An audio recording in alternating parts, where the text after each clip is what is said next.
On this episode of the Grizz Podcast, I have a conversation with Katie Cousins. Katie is a professional soccer player who plays for the National Women's Soccer League and also for a professional women's team in Iceland. She was a two-time All-American at the University of Tennessee. In her senior year of high school, she was chosen as the Gatorade Player of the Year, which basically means she was considered the best girls' high school player in the nation. In 2016, she was also part of the U20 Women's World Cup team. And now, Katie is also an author. I recently finished reading her book that is entitled Just Be Faithful. In the off-season, Katie serves on staff at one of my favorite places, Snowbird Wilderness Outfitters, a Christian ministry in the mountains of North Carolina. So, Katie's resume is pretty impressive. But to me, the most impressive thing about Katie is that she's a committed follower of Christ who knows what it's like to endure the fire of public ridicule and persecution for her faith and stand strong through it. So in this episode, we talk about her upbringing, where her work ethic came from that helped her succeed at soccer, how she came to faith in Christ, but most of all, we really camp out talking about the intense trials that she faced in professional soccer for taking a stand for her faith. We also end up talking a little bit about hunting reindeer in Iceland and how polar bears sometimes just show up. I really appreciate Katie coming on the show. I respect her, and I am grateful for what God has done and continues to do in and through her life. So here we go. What we do in life echoes in eternity. They may take our lives, but they'll never take our freedom. I can hear you, Bill. Get up out of the thing. You called down the thunder, well now you got it.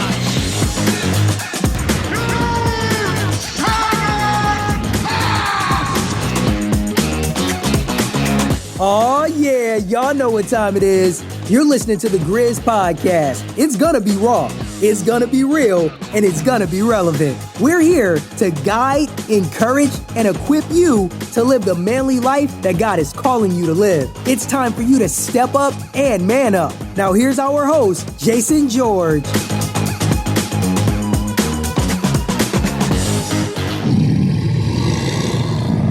Get him, Jay. All right, Katie Cousins, it is good to see you again. I think the last time I saw you was about a year ago at Brody Holloway's house near Snowbird Wilderness Outfitters up in the, I'm going to say this wrong, but the Nantahala Mountains area. Is that right? I don't know if they are the Nantahala Mountains. Dude, you got the Snowbird Mountains above us, like north of us. Okay. Appalachian Mountains. Okay. I thought it was the Nantahala. I'm all confused, dude. Oh, we got the Nantahala River. Okay. Have you rafted that? Oh, a bunch. All right, cool. Anyway. It's mandatory at camp. Gotcha. Well, I remember we had a great conversation sitting around at Brody's house. Think he had the wood stove going, and I really enjoyed getting to meet you. I knew of you for a few years, but I had been wanting to just meet you in person, get to know you for a while. I didn't count on meeting you. I was there to see Brody, but it was cool you were there. Mm-hmm. And thank you for coming on the Grizz. And I just want to start out with some fun, rapid-fire questions for our audience to get to know you better, and also to help both of us get a little warmed up for this interview before we get into the real meat of everything. So first of all, where did Katie Cousins grow up? So I lived in Columbia, South Carolina till I was 11. Okay. And then my family moved to Lynchburg, Virginia. So I lived there till I graduated from high school. So what years were you in Lynchburg? We moved there in 2007. And then I left for college halfway through my senior year. So I would have left January of 2015. Okay. I was long gone. I was there from 93 to 97. Yeah. So before I was born. And then That's right. until right after I was born. Shut up, man. So so I lived in Lynchburg till then, and then I've not lived there since. All my family moved away from there. Are you a coffee or a tea drinker? Coffee. Nice. Black coffee. Nice. Yep. What do you? The real way. That's right. What do you enjoy doing just for fun? For fun, I like being outside, sitting by a fire. I like puzzles, reading, going for walks. That's cool, man. Simple stuff. Yeah, simple stuff. You got a favorite book or a favorite couple books that stand out to you? Actually, Bertie Holloway's got me on the Louis L'Amour train, reading all of his books, and I've really enjoyed those. There's one called Last of the Breed that he had me read, and I loved it. I haven't read any of those. Now I want to read them. It's very good. You can listen to it, too. I just listened to it. It's good. Favorite movie? I like the Harry Potter movies. I like the Lord of the Rings. You got a favorite music group or artist? I like a guy named Chris Renzema, and then the Avid Brothers. Yeah, I know the second. I don't know the first. Chris Renzema. Okay, I'll check them out. What's your favorite animal on the planet? On the planet? I don't know if I have one, to be honest. Shut up. You do. I do. I know you do. Nay. If you could be like, there's one animal that gets to be like your pet in heaven, what would that animal be? My pet in heaven? I don't know. Like an elephant, maybe a tiger? Elephant? I want a bear. Now you're talking, dude. Are you a dog or cat person? Dog. Tacos or pizza? Pizza. Would you rather go get a pedicure or be in a deer stand? Deer stand. Gotcha. Did you kill any deer this year? Yeah, I actually got my first big buck, which was fun. Was that North Carolina? No, I was down in South Georgia in Quitman. Oh, I think I know who you were hunting with. What's his name? Adam Green. Yeah, I totally know Adam. He never had me hunting. What's up with that? Shoot him a message. He's friendly. He'll invite you down. I will. Let's get to some serious questions. Who first shared the gospel with Katie Cousins in a way that you really understood it and where you felt like you became a legit Jesus follower? So I bought this John 3:16 necklace with a soccer player on it from Disney World. And I was wearing it one day, and one of my close friends on my soccer team, her mom saw it one day and was like, "Hey, that's a cool necklace. Can you quote that verse?" And I was like, "Nah, I don't know what the verse is." And so she shared John 3:16 with me, and then was like, "Do you like have an understanding of what that means?" And I was like, "No, I don't." So she just laid the gospel out for me that night, and we had a long conversation. I was 16. I professed faith in Jesus that night and been following him since. Wow. So you're wearing around John 3:16, didn't understand the depth of it until that lady broke it down. And once she broke it down, God just opened your eyes. Yeah. And it's really cool. I've stayed in touch with her since then. And she shared with me a few years later, she was like, "Man, I wanted to share the gospel with you for so many years." Wow. Because I just lived on the street over from them, and would go hang out all the time. And we were pretty close and stuff. And she was like, "I wanted to share the gospel for so many years, and I was just so scared. And then when I saw you wearing that necklace, I was like, man, I'm going to do it right now." Was she praying for you for a while? Yeah. It's pretty cool. Pretty cool that happened. God used her to, save me. Yeah. What people were instrumental in helping you really get grounded in the Word of God and really understand how to live as a Christian? Who are those big influences? Whether could be dead people, maybe there's somebody you read in history, or it could be living people. Yeah, for me, it was, I really had no concept of what Christianity was when I became a Christian. So for me, it was when I joined the youth group at that church that this family was going to. The youth pastor and his wife really invested in me. And that mom that shared the gospel with me as well, invested in me a lot. She bought me my first Bible after that. She was like, "Hey, just read through John.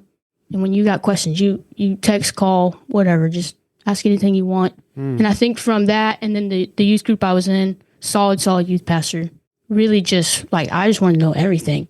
And so I was reading all the time, asking questions all the time, just soaking it all in. And then when I went to school, university, I started working at Snowbird. Snowbird Wilderness Outfitters. Yep, at SWO. And that's 2 years into me being a Christian. But that also really, I feel like I was just gleaning so much from just working at camp all the time. For those of you that don't know, Snowbird is a large Christian ministry in the mountains of North Carolina. Super gospel-centered, man, making a big impact on young people, thousands of young people. So that's great. You grew up playing soccer since you were 4 years old. I read your book, but something happened to you at a certain point where you decided you weren't content to just be the girl that's on the team wearing the jersey. You wanted to be the best and play at an elite level. What triggered that, or who influenced that? Yeah, I don't remember a very specific moment, but I do remember I was that kid that was like, oh, what do you want to be when you grow up? And it was always, oh, I want to be a pro soccer player when I grow up. And so I always had that dream. And then probably in middle school, when we moved to Virginia, there was a coach that started training with one-on-one. And he was like, you have what it takes. You have the natural skill and stuff. And so I started training. He was training kids from all over the community, but I started training with him a lot one-on-one and in small groups and stuff. And, man, when I started doing that, I was just in love with the sport.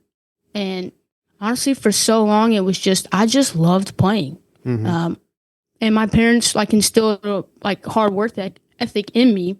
And so, that just came with it. But, yeah, probably middle school was the pivotal moment of, man, I'm pretty good at this and I love it. So let's just, work hard at this, training all the time for it. I played other sports too, but, that was always my one sport that I was really, really good at. Yeah. Well, I just know that there's a lot of kids that are I'm going to play professional, whatever, fill in the blank. It's a big commitment and you went after it. And we'll get more into that. But you ended up becoming the Gatorade National High School Player of the Year for girls high school soccer. And for people that don't understand that, Katie was basically considered the best female high school player in the nation at that time. And you chose to play at the University of Tennessee. And nothing against the University of Tennessee, but why did you choose Tennessee? Because I'm sure you had, other offers from top schools. Yeah, I was very fortunate to have a lot of places to look at and a lot of freedom in where I could pick. But yeah, for me, it came down to UVA, which was an hour from where I was living, or the University of Tennessee. And man, those coaches recruited me hard, the Tennessee coaches. And I'm a very relational type person, and they were just so great at building the relationships, all the staff there. And I don't know, I just loved it. I went on a couple visits there and I just loved it. And sometimes that's just all it takes. Yeah. Well, that's what I was going to ask you next is do you feel like your experience at Tennessee overall, playing there, the school, that was a good experience? Yeah. Yep. If I can make the decision again, I would still pick to go to Tennessee. I had the same head coach all 5 years. And I loved him. I loved the support staff. I loved the school. I loved the church I was in. I loved the area. Overall, very good experience. Yeah. But you got your degree. That's what matters. Yep. I got a 4-year degree. That was the goal. Yeah. I heard you mention this earlier, a little bit about your parents, but where does your work ethic come from? You talk about in your book something called BAB, B-A-B, which means if you're going to do something, Katie says, be a boss. And where does that mindset come from? Who instilled that in you? Yeah. Like I said earlier, it's from my parents. They, I'm really thankful for them not knowing what soccer was because they couldn't coach me in it all growing up and stuff, but they always were like, hey, you always need to go work hard, have fun with it. But for them, the bar was, okay, did you work hard today? Were you lazy? So from a very early age, they were like that. and my dad too. Like, I have two siblings, and this might sound silly, but they hated doing yard work, but I loved doing yard work, and I would always go do it with my dad, and we cut grass together, chop wood together. Like, it was just something I got to do with my dad all the time. And I think from that, he just taught me to just be a hard worker, help out. That's awesome. Which translated into bad, be a boss. Got it. I like it. Be a boss. I'm trying. Yep. So let's get into some major controversy that hit in your life in 2021. You moved to LA to play for the National Women's Soccer League, and 2 months into your 2-year contract with that team, just 2 months in, you made a social media post that blew up everything with that team and its fans. It was so bad that you almost quit the team over it and flew back home. So why don't you give us the gist of what happened with all of that? Yes, so the National League does a Pride Night game. A lot of sports were doing it because my repost is from Pride a Night, baseball like player. LGBTQ Pride Night, that kind of pride. Yes, so Got they'll it. wear, like our team, they were wearing a jersey that had rainbow numbers. And so before our Pride Night game, I had seen a post from Jason Adams, who was playing for the Tampa Bay Rays, so in the MLB. Yeah, baseball player. Yeah, and him and a couple of his teammates, they had a Pride Night game, and they chose not to wear, I think it was like a patch and a hat or something with the rainbow colors. And so Was that because they're Christians? yeah, so he makes a statement after the game of why they chose not to wear the rainbow colors. And I was like, oh, I like feel like I'm in the same boat as this dude, and I didn't see anything wrong with the post or nothing. So I just popped it up on my Instagram story, like just a repost. And yeah, life just kind of blew up after that. I think combination of that was 2022. I was living in Los Angeles, playing for a women's soccer team in the U.S. That's very, very driven, like their main core values being inclusive. And it just, the fan base was mad. My coach was mad. My teammates, I still haven't really talked to a couple of them to this day. They don't like me. And it became really difficult, a difficult season. So you end up being targeted for almost like quote unquote hate speech.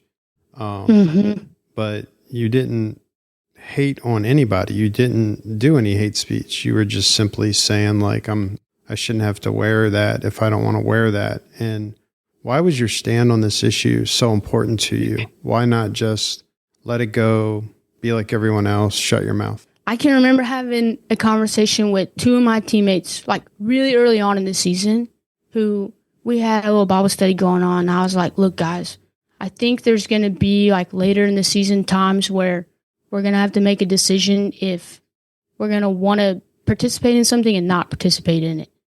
And I told him, I was like, I'm just letting you guys know I'm probably going to err on the side of not participating in something because I just want it to be super clear, like what I think the Bible teaches. And that was one of those moments where it was, I think the Bible teaches something and I'm going to, no matter like what people are going to say about me, what might happen to my job, like I'm going to stick to it because I know the Bible is real and truth. And we're called to, uphold it. And that was just one of those moments. Mm. In your book, you say that what happened to you in LA, you often felt beat down, ignored, rejected, lonely, sad, stressed, anxious. And tell us about that. Like, what helped you through all those difficult feelings? Did you see a counselor? Did you have a support system, someone you turned to? What did you do there? Yeah, that was... Because they were really gunning for you. Yeah, they were. Yeah, my phone was blowing up, like especially from the social media stuff, and it was the first time I really dealt with being anxious.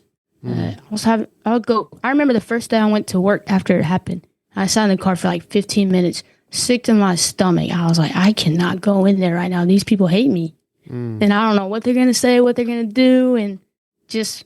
Got out of the car, put my head down, went to work, didn't say anything that day. But it was really tough. But I can remember a song. It's called Anchor, and it's by a band called Harvest. And I probably listened to that song hundreds of times over those next couple months.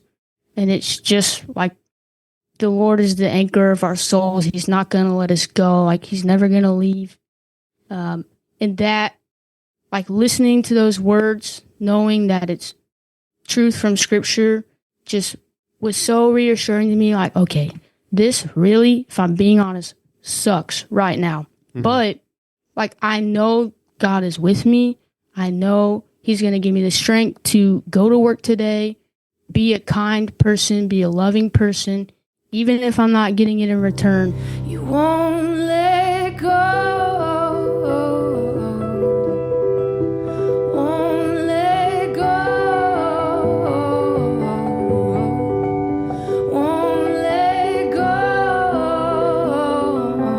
anchor of my soul.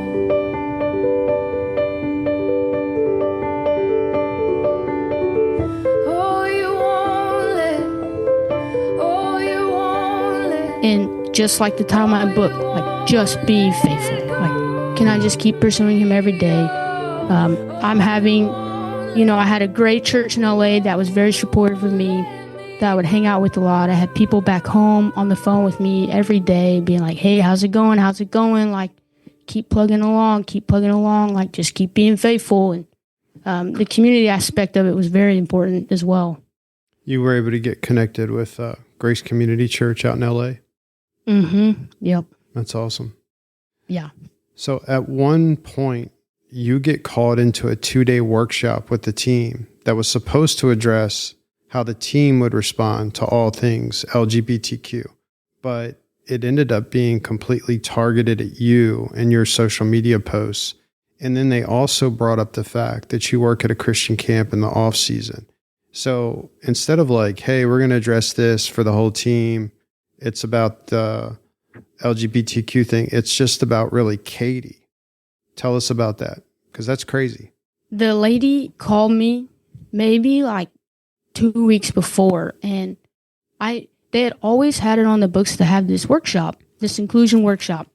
And then, when my incident happened, they kind of sped the process up. And so she calls me, she's like, hey, we're doing the workshop in 2 weeks. Like, just so you know, what happens probably going to come up. I was like, that's fine. Let's talk about it. And so we go in there, and, like 10 minutes goes by, and she opens the floor, and then it was just like the floodgates open. And so just got to sit there and listen to everybody talk about how they didn't like what happened, how they were hurt by it. And at one point, somebody was like, we're all just basing this on assumptions of a repost that she did. Like, she's not really done anything else. So, like, the girl says, so what do you actually believe? All of this for the last couple of months has just been on assumptions of what you believe. What do you actually believe? So then I just, in very simple terms, was just lay it out there. And didn't go well, so they start, like, debating the Bible. And one girl is like, well, let's not debate the Bible because most of us don't even believe in it anyways. And so they move on from that. And so that was like 3 hours the first day. 3 hours? Jeez. It was 3 hours first day. And it's a room full of girls. So, of course, it's super emotional. People are crying, and me included. And I'm like, what is going on? And then I remember talking to some guys from Snowbird that night. I'm like, there ain't no way the next day is going to be worse. Like, it can't be worse than that. And then the next day I go in, and it was maybe a little worse than the first day. And wow. They're coming for camp. They're like, we don't know how you can work there and work for us at the same time. Like, so they're ripping up Snowbird Wilderness Outfitters. Yeah, they're ripping up camp. And that day was like 2 hours. So it's 5 hours. We're supposed to be doing a workshop that's talking about all kind of stuff. And yeah, 5 hours just about me and my faith and Snowbird. And I just got to hear everybody's opinions, and it was a mess. People really need to read your book, Be Faithful, to get more of everything that had happened there, because there's so much to it that you're leaving out. But let's clear the air right now regarding how you personally feel about anyone who identifies as LGBTQ or whatever other letter they put behind that, because I don't want people to mislabel you as a hater. Have you ever hated anyone for choosing to be LGBTQ or anything else? No. Do you think you're better than anyone in that community? No, I don't. Have you ever in your life befriended and shown the love of Christ to someone who is in that community? Yeah. So if I'm hearing you correctly, your main issue in LA with that team is that you just didn't feel that it was right for you as a Christian to promote that lifestyle choice, to promote it, just as you would not promote many other lifestyle choices that contradict God's design, such as if you were asked to promote like, hey, let's do a night of promoting guys can cheat on their wives. Let's promote a night where everyone should have as much sex with people as they want, or let's shoot up with meth or whatever. You aren't looking down your nose or judging anyone for the choices that they make. You are just simply saying, I have a right to not promote that if I don't want to promote that. Am I hearing you right? Okay. Yeah. That's what I thought.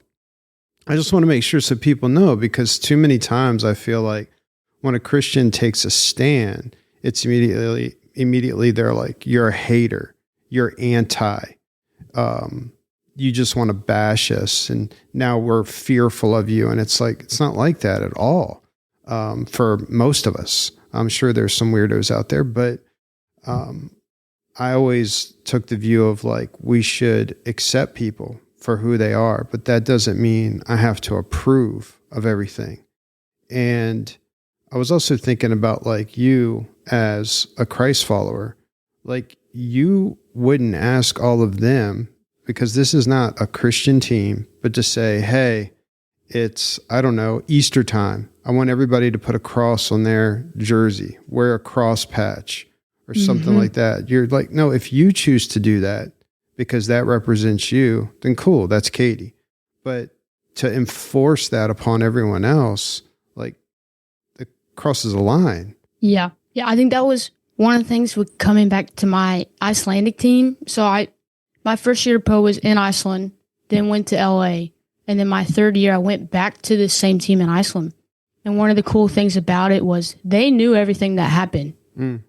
And on that team, there's a couple of girls that are gay, and they were like, yeah, but don't they like know who you are? Like, you don't treat anybody differently. Like, yeah, you have your beliefs, I have my beliefs, but you're never like, you've never looked down on us. You've never talked bad about us.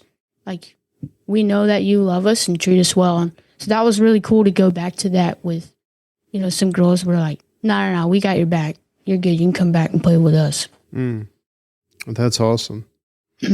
I would imagine like through high school, college, playing in LA and playing in Iceland like you are right now, you know, of course you're going to come in contact with those that are professional players that are in that community.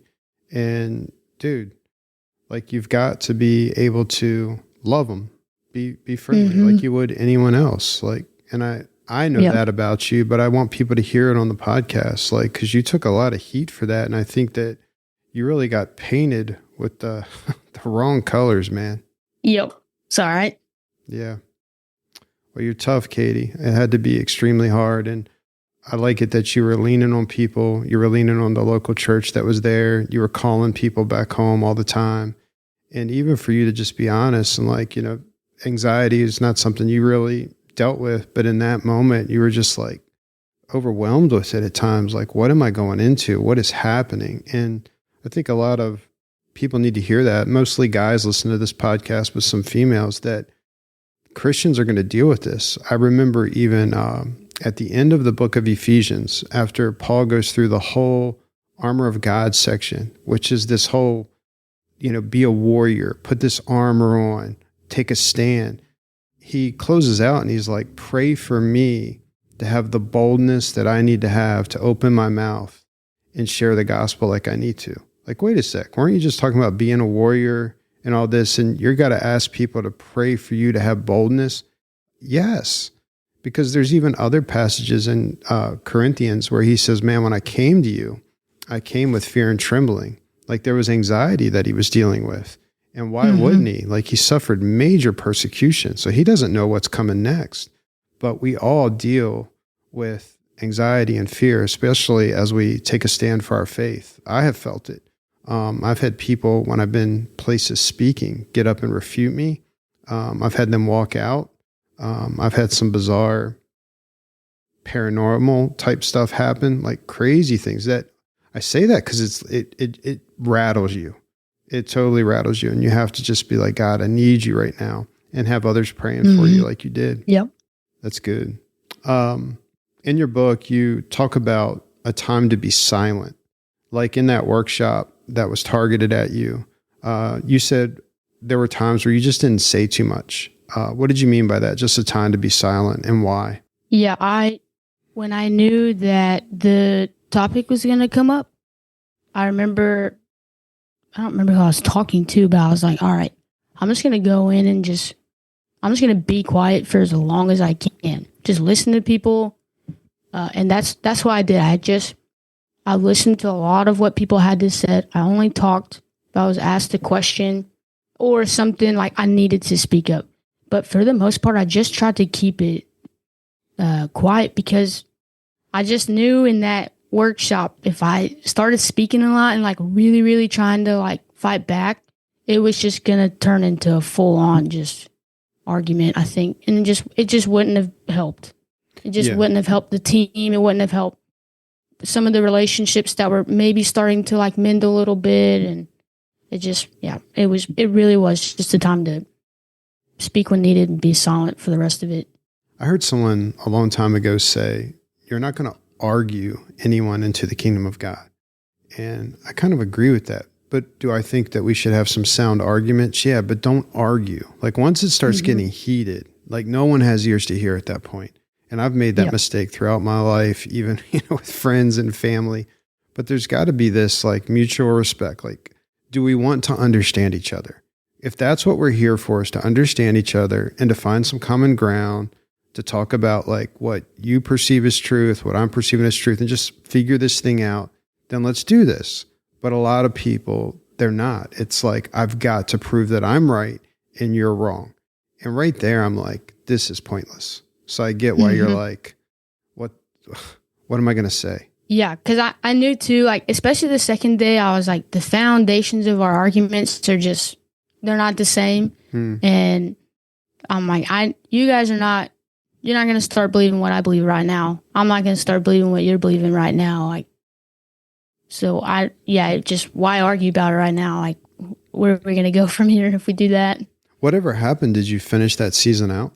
Yeah, so that workshop was in August, and our season ended at the end of, or like middle October or something. And yeah, you had mentioned earlier, I did almost quit. I remember talking to my mom on the phone after the second workshop, and she was like, do I need to get on an airplane right now and come help you pack and we can leave? I was like, I don't know, let me think about it. And so I remember like taking a day or two, like praying about it. And I was like, no, I'm gonna finish this out. Like, this is a really cool opportunity for a bunch of people to just see a Christian go through something like this and just continue to plug away every day. And so I finished the season. I went up to the sporting director and was like, hey, I think the answer is going to be yes, but can we agree to like mutually terminate this contract? They're like, yeah, we'll let you go. And I was like, perfect. Because it was a 2-year contract. So you finished out the season, but they were cool with that. Yeah, they were like, yeah, we'll help you leave. We'll make it very easy. Oh, boy. And they did. They made it easy for me to leave. Now, was there any repercussions? Like, do you feel like they were benching you and not playing you because of who you were? Or do you feel like that was still pretty fair? Well, no, I tried really hard to not have a mindset of, because of what I was going through, decisions were being made based on that. But it really affected me in my ability to play. Like, I really was in a tough spot, and I felt like I was like, I don't even know how to play soccer anymore. Like, I was just so spun out. So I wasn't training well anyways, and I was just surviving at that point. I totally know what you're talking about. Like anytime you go through a major, you can call it a crisis, a trauma, like that kind of conflict, that level, and you're alone. Like you don't have family and a support system there. You're not going to be able to function the way that you need to. It zaps your energy levels. You can't focus the way that you need to. You're not as free as you need to be, whether it's working out or on the field. So I get it. What are some of the main things you feel like God really taught you through all of this that happened in LA as you look back? Yeah. We just talked about like how it was just a super tough. It's probably the toughest year that I've gone through. Like but in your life. Really, in my life. But I really wouldn't trade it. Like, if you asked me if I had to do it again, I would, because, my relationship with the Lord grew so much.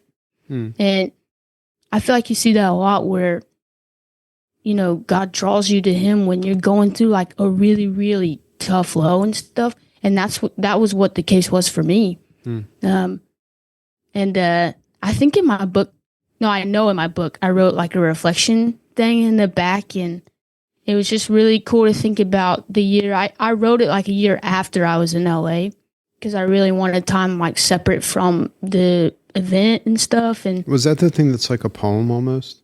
Or is that different? The poem? No, the poem is, that was written a week after the incident happened. Okay. But the reflection thing, if I remember correctly, is, during that time, the truth that God's our refuge and He promises to always be with us just became even more real and intensified. And, those are like two big truths that I really, really leaned into. Like, man, God's our refuge and we can come under Him.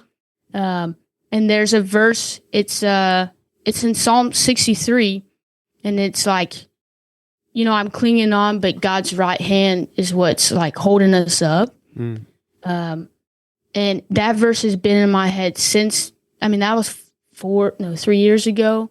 And I've loved that verse ever since, because it's like, I'm going to pursue Jesus as best I can. I'm going to try really hard because I want to honor Him and obey Him. But at the end of the day, like, I can know God's hand is what is holding me up. And it's through my faith in Him, whether I'm failing, succeeding, any of it. Like, it's God's hand holding me up. So that was a big takeaway. How has God used this to help others? Because you said that since this, you've had a lot of young people come to you over something similar.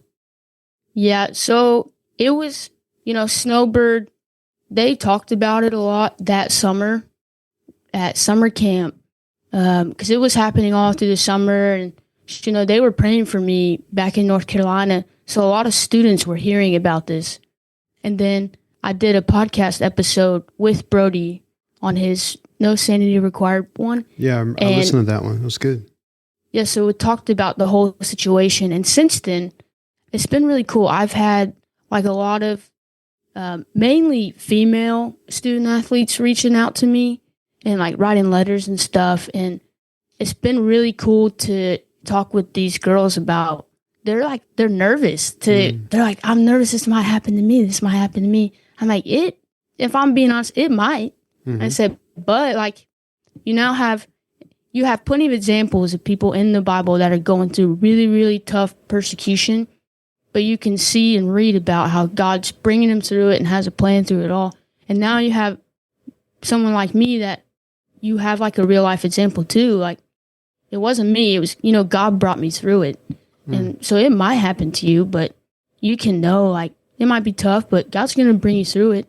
And it's been really cool to have conversations about it. And now I have a book out that kind of it talks about it some, but it talks about other stuff, and been really cool feedback from that.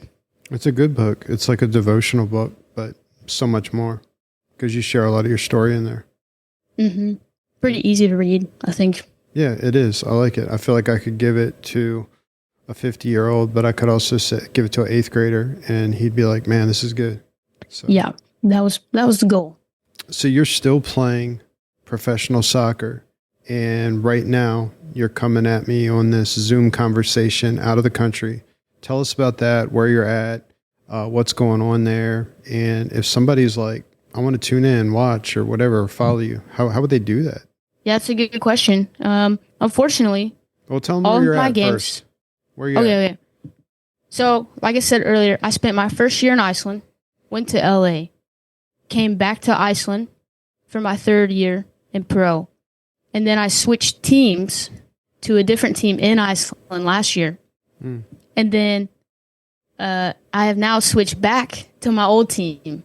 So the team I'm with now, this will be my third season with them and my 5th year playing pro. Wow. So Iceland has kind of become like a second home at this point. And I don't remember what I was saying before that. I was thinking if they wanted to tune in and see you or follow you on social media, give us some of that. Yeah, it really stinks. Like, I love playing out of the country, but our Icelandic games, they have the rights, the sports channel here. They don't allow international streaming, which is really a big bummer. But we have possibly a couple games in the summertime that I know can be streamed in the U.S. And then outside of that, like, you can follow me on like my Instagram. I don't know. What's your Instagram? If you just type in my name, Katie Cousins, it'll come up. All right, cool. And you don't just play in Iceland, so you guys are like traveling different places? Yeah, Because you told me something about Spain. Yeah, we're going on a preseason trip we're leaving Friday for a week because I've been here in Iceland and it has snowed every single day. Jeez. So we're leaving to go to Spain and get some warm weather and vitamin D. Cool. Be nice. I'm excited. They got cool animals in Iceland, like caribou or anything? They got reindeer. That's caribou. Yeah. I'd eat that. Yeah, me and I'm really bummed because me and Brody looked into going reindeer hunting here, and we just missed the draw. So they do the hunts in August, but they do the draw at the beginning of February, so we just missed it. So now we're saving every penny we have, and we're going to enter next year to get a tag. That's awesome. Why can Brody like never go anywhere just to go somewhere? He's like, can we hunt there?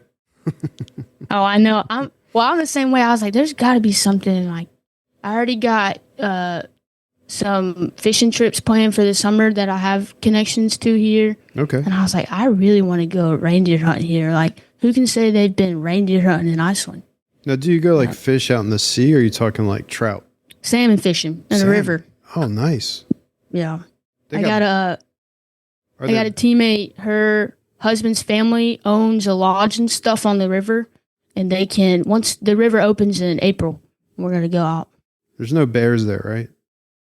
No, you can, sometimes a polar bear will float on some ice to the island, but they'll kill the bear because it killed someone last year. Yeah, I heard polar bears, man. Like, a lot of bears will see you and run, but polar bears are like, it's on.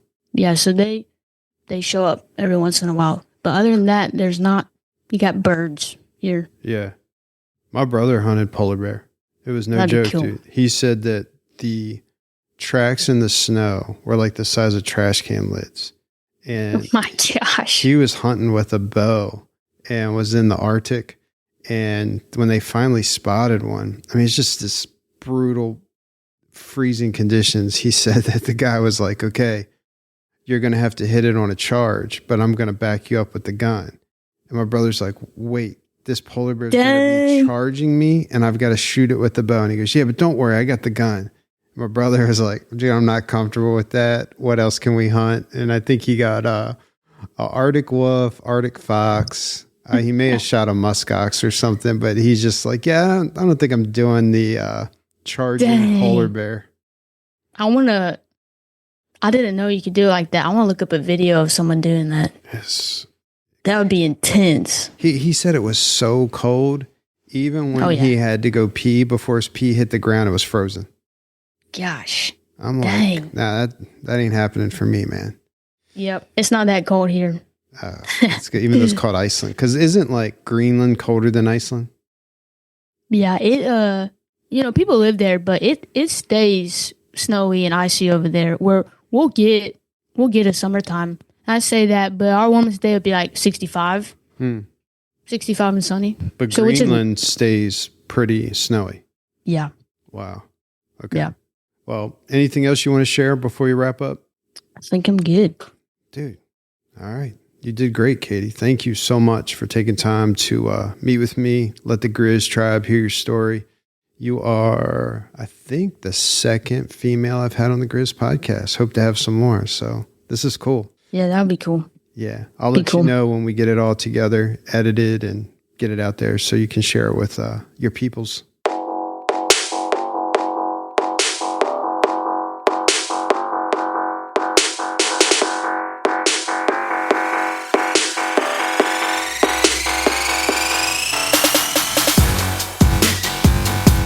Well, that was my recent conversation with Katie Cousins. I hope you enjoyed it. I want to encourage you to get her book, especially if you have a Christian daughter playing sports, whether it's on the middle school level, high school, or even college level. I'll put an Amazon link in the show notes along with Katie's contact and social media links. Please leave us a rating and review for the Grizz podcast wherever you listen. That really helps us. And also consider becoming a supporter of the Grizz podcast by making a tax-exempt donation to our nonprofit ministry, Narrow Trail Ministries. Simply go to narrowtrail.com, click on the Give page, and it's right there. It's easy to set up, easy to do. Really appreciate it. Listen, guys, this podcast would not exist without the financial support of listeners just like you. So that's it, my brothers. As always, keep fighting to honor God and live manly. Grizz is out.